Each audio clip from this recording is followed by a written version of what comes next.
সামান্য একটু ভোটের আশায় এতগুলো মানুষের সামনে বলে রামায়ণ, রাম, কৃষ্ণ, মোহাম্মদ, ইব্রাহিম, ইসমাইল, ঈসা একই তো। মোরা দুইটি দেহে একটি প্রাণ, আসো আমার বুকে আসো, ওরে আমার ব্রাহ্মণ অসুবিধা কি আছে? সি সি সি সি, আমার কাজই তো তার আকীদার যুদ্ধ, আমার সাথে তার কাজই তো ইমানের শত্রু। সে আমার কি আশা করে বসে আছি? আজকে তওবা করবেন ইনশাল্লাহ। মাঝে মধ্যে ইমান নবায়ন করতে হয়, জানেন না? না, ইমান কিন্তু নবায়ন করতে হয়। আপনি খালি জানতেছেন, সবাই কিন্তু এটা খেয়াল করবেন। ইমান নবায়ন করতে হয়, মাঝে মধ্যে বলতে হয় আল্লাহ আমার অজান্তে যদি শিরক করে বহু আগে যদি বেঁকে দেয়া থাকি, তাহলে আমার আবার ফেরত দেন আল্লাহ।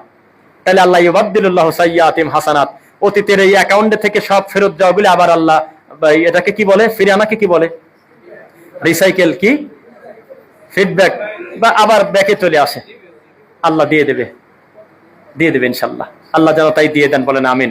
আল্লাহ আমাদের মৃত্যুর সময় আমাদের মুখের একেবারে শেষের কথা যেন হয় লা ইলাহা ইল্লাল্লাহ।